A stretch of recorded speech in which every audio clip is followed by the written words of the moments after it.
What's going on, guys? Welcome back to We Are Tottenham TV for another Tottenham update. And there's a few bits and pieces to get through today. And let's start off with the Fabrizio Romano update from yesterday. And he says, many players are super excited with Antonio Conte as Tottenham manager because with Antonio, you feel like you can do something special. And so this is the feeling in the training ground, in the dressing room and within the board. And he also goes on to say that Harry Winks is loving his Tottenham life under Antonio Conte. So is this the resurgence of Harry Winks? Well, too early to say that, but what I would say is he is definitely a manager who could get him playing again and get him believing in himself, because that's what he's missed for the past couple years. Under Mourinho, he definitely lost a lot of confidence. We could all see that, and he just needs to regain that if he's going to get playing to any sort of level he used to. In terms of the players loving life under Conte and believing, like he is a manager with that aura that will get you believing you can achieve something and get you all on side, and that's what was missing under Nuno, just that lack of charisma, that lack of character that he had that Conte provides. And obviously he has a CV, but he's not just a CV of a manager of yesteryear, he's a CV of a manager currently in his prime, and that's the key. So that's why everyone's got excited by Conte, and that's why players, I'm sure, are excited by the prospect of what they can achieve under him and what levels he could bring them to. Definitely. All right, let's move on. And an update from Duncan Castles says that Antonio Conte wants 2 new centre-backs at Tottenham. And he goes on to say that Manchester United's Eric Bailly is an option for Antonio Conte and Tottenham. I'm sure he's an option, but whether we want him or not is would you want Eric Bailly? Nah, not for me. Look, fine defender. Again, is he much better than Davinson Sanchez? I don't think so. I don't think he's a bad player, Eric Bailly, but his injury problems are tenfold. He's got extreme injury problems like you've never seen. Ever since he went to Man United, he's pretty much spent a lot of the time on the injury table. When he is on the pitch, he's a fine defender. He's really not a bad defender, but he's just not a player, I think, that we would want to put a lot of investment in and then hoping he can get fit and back to his best when it's been a while since he's hit those levels. With Rudiger, I believe his contract runs out in the summer. Yeah, I love Rudiger. You know, because cast your mind back a year when we were linked with him under Jose Mourinho, we were both kind of adamant that we don't want Rudiger. But after these performances he's had for Chelsea, he's become one of the best in the league. If not, yeah, definitely. He's class. And Conte signed him, didn't he? Yeah, exactly. Oh, of course I'll take Rudiger, 100%. Going back to when we didn't want Rudiger, he'd just come back a long layoff of an injury, and he hadn't quite hit the heights that he had previously before his injury. And Lampard as well didn't fancy him when he was coming back from injury and he wasn't playing at his best. But ever since Tuchel has come in, he's been one of the best defenders in the league, and 100% in this kind of form, you'd be an idiot not to take him. Yeah. And I think, if we could kind of snap him up. I mean, apparently Chelsea have this kind of, if you're of a certain age, that they won't offer you the contract that he wants anyway. So really? It just got Thiago Silva. He's 37 years old. I know, which is a strange one, which I don't know why they haven't signed up Rudiger yet. Apparently he wants to become the best paid player in the squad. Right, so that's probably rules him out. Yeah, exactly. That's what I said. He's too expensive for Chelsea. You got to think he's probably too expensive for Tottenham as well. Yeah. But look, maybe it's one of those where we think the outlay will justify if he's a free transfer. Definitely, he's one. It's a no-brainer. If Rudiger's available and willing to come, Conte's one who brought him to Chelsea. So if he's one that is a possibility, it would be stupid not to consider it. Yeah.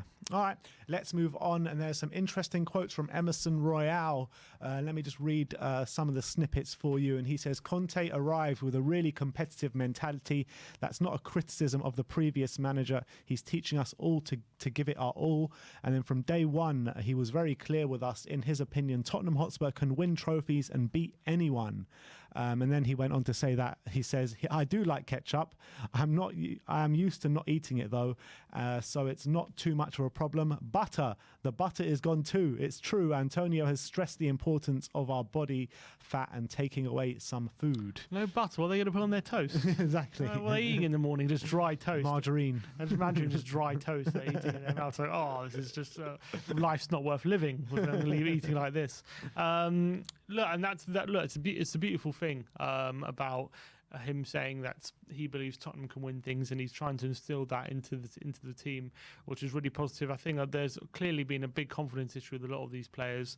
Not just that, but they've been falling by the wayside a lot over the past couple of years, and we need a manager to take them by the scruff of the neck and not just give them confidence, but make it make it difficult for them. But they need the confidence and the belief that, when Mourinho used to speak about these players a lot of the time, he like how he says with Roma, oh, you can see why I'm not using these players anymore.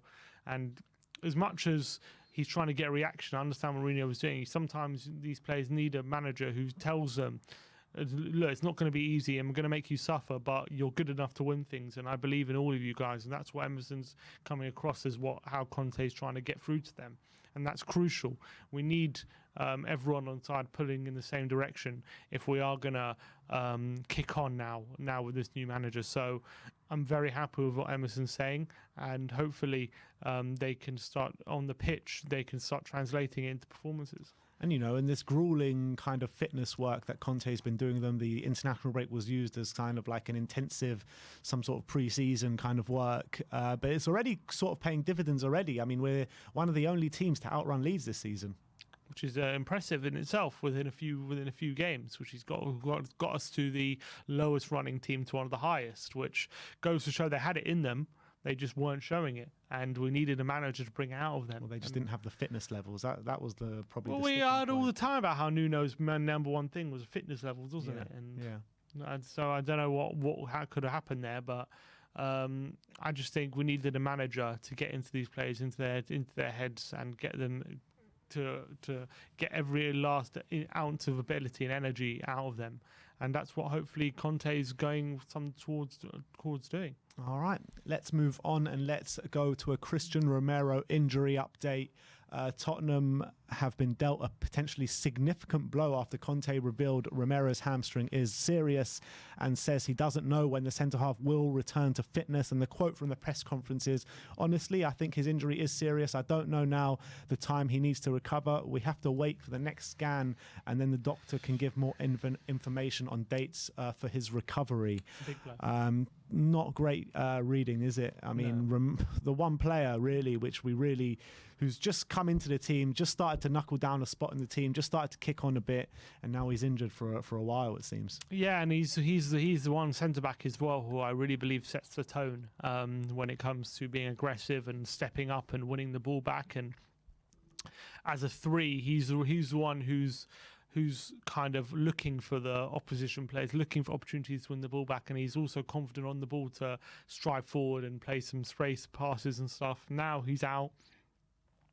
Just after he was having a decent run of games as well, decent run of form. Just as well, still beginning with Spurs' career has been so stop-start because of the quarantining and injuries and red cards and all this kind of stuff. Now he's got an injury which could rule him out for a month or two, which is another big blow. So hopefully he gets back as soon as possible, but it's now we're going to have to heavily rely on Dyer, Sanchez and Davis pretty much as a three, I would imagine. That's the three that we're probably going to be going with. And in terms of how Conte likes to play in the back three, do they have the quality on the ball to really dominate games and make sure that we're not losing possession or doing sloppy things when we have control of the game? Defensively, I'm not overly worried about them massively. It's more in possession of the ball, which we know Conte likes his three centre backs to have a lot of possession and control the game, and it's going to be difficult without Romero there. But hopefully Sanchez, who's been playing well, can step up and it won't be too much of a miss. And on the plus side, at least Sanchez, Dyer and Davis have been playing well recently, so hopefully, and also our fixtures are pretty kind in this run, so hopefully we can paper over the cracks, but it is just a big blow to have him missing again. Yeah, no, you say that, that in December we've got Leicester, Liverpool, these kind of teams coming up as well, so even if he's missed out for the Liverpool game especially, what a miss that's going to be for that game. We'll have to deal with it, won't we? What can we do? He's injured, and hopefully we can make up with it in terms of how we're playing as a team. Yeah. That's all I can say. All right, the last update we got is from the Manchester Evening News saying that PSG have rejected Manchester United's initial approach for former Tottenham Hotspur manager Maurizio Pochettino. We saw Pochettino in the press conference last night with that face you saw on your screen just a second ago, talking about how happy he is at PSG. Apparently, according to that face, he looks very happy, doesn't he? I mean, if anyone knows Pochettino, and we all know him very well, we know that he's desperate to leave there. It's just, it comes across like that, doesn't it? It's all over his face. We've seen it, during his press conferences at Tottenham.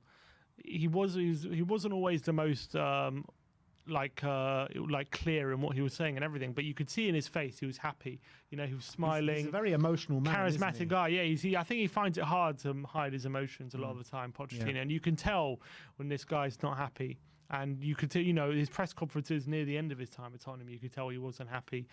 His body language was slumped, and his press conference just before the Man City game, he was like, "I'm so happy here. Yeah.